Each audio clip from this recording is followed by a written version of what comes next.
Hey, how you doing? This is Chuck English, Spring Piston Rifle Fever, Lone Wolf Strength.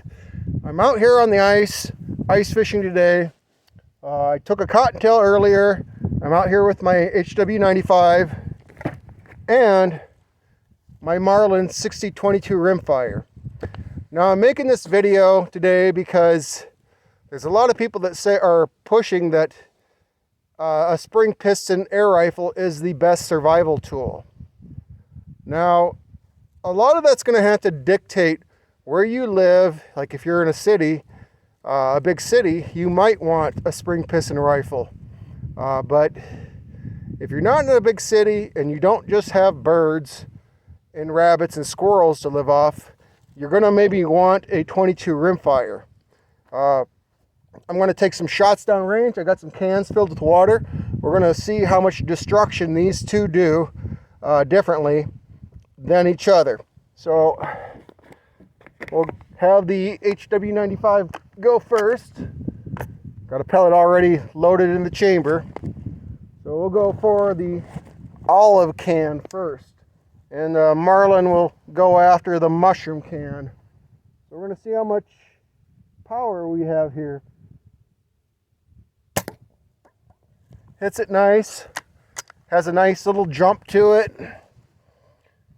Puts a nice hole in it for sure. Coming out of the muzzle, this is getting over 17 foot-pounds of energy. That was a miss on my part.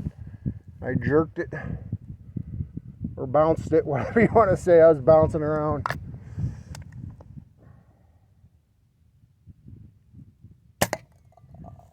And it can really make a can dance around, you know. And I love air rifles. I love the safety of these. For instance, there's buildings straight over here that are probably close to 1,000 yards away. With this, there is no way in a billion years my pellet will get over there.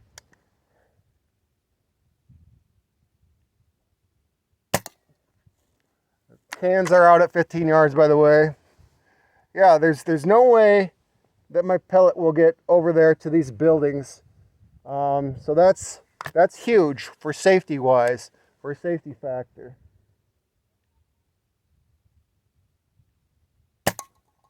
But one of the most important things to think about with a survival rifle is, what do you have to hunt in your area? Do you have enough squirrels, cottontails, skunks, raccoons, critters that size? Do you have enough animals that are small enough to eat?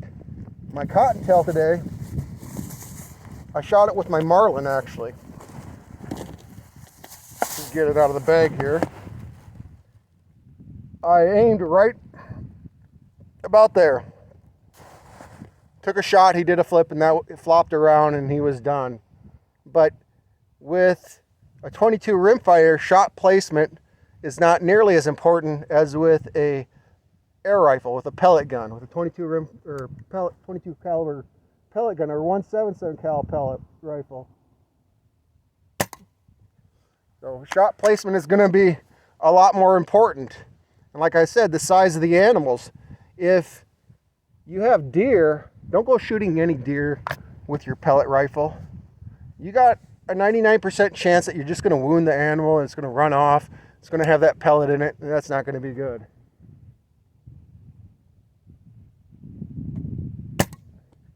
A lot of people, I think, are sort of on some sort of air rifle ego trip, thinking, oh, I don't need this 22 Rimfire to hunt with. You know what? If you're going to be well-rounded and have something that you can kill a deer with a headshot, a precise headshot, you're going to need something like a 30 caliber PCP, a powerful 30 caliber PCP air rifle, or a 22 Rimfire at a minimum, something like that. And the good thing about these rifles are, even a 22 caliber pellet rifle, is that you have lots of shots you can, or lots of ammunition you can carry. I understand that.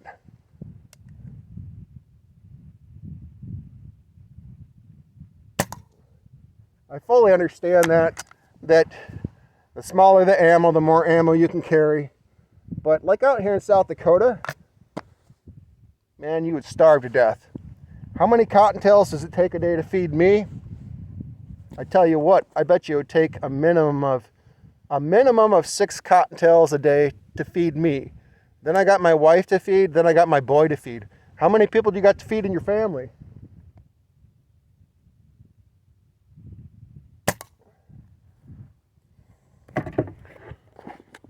So I either say a PCP, a powerful PCP, like a 30 caliber at a minimum, maybe even 25 caliber if you got a strong enough of PCP, and you can make a precise headshot on a deer. Now this is survival. Survival means you have no other option. The laws really don't matter anymore. You have no other option. Either you eat or feed your family and they eat, or you die. That's it. So this is my 22 Marlin. We're going to see what happens if we shoot the can with this guy. And plus, shot placement isn't as important with this. As long as I'm in the upper body area, the animal is going to go down. It's not going to run away and disappear. I'm not going to know where it's at.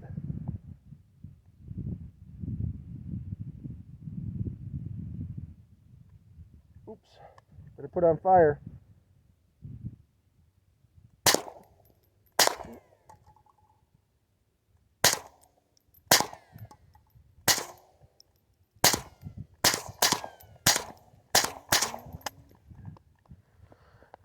Let me see you do that with a pellet gun. We'll go look at him.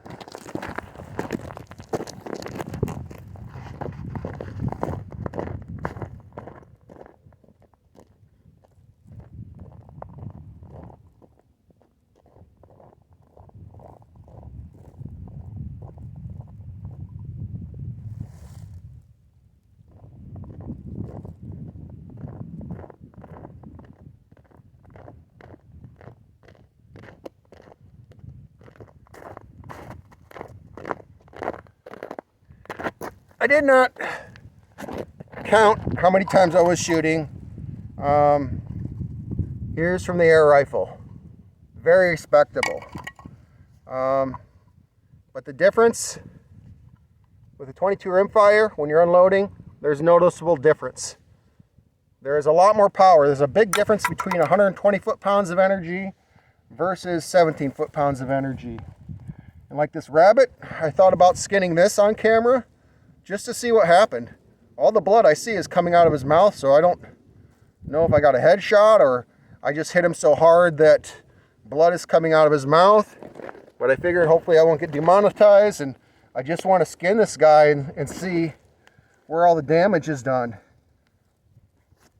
Cool thing about a cut, I'm going to dunk this down the hole. I want to try that once and see if that makes it so the hair doesn't stick to the skin.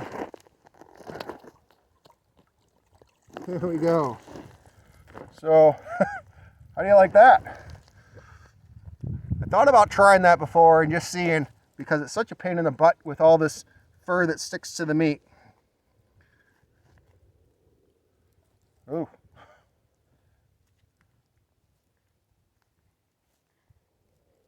Oh my goodness, there we go.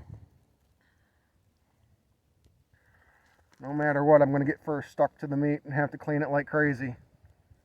By the way, I do eat all my cottontails. I wouldn't let this go to waste. This is really good eating stuff.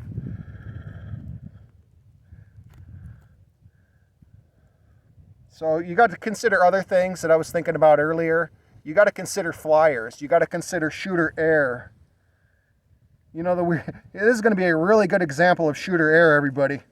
Because like I said, I made a shot which I thought was a body shot. And I actually shot him right below the chin. You know, I was aiming right there. You see how I just drilled that can and knocked it apart.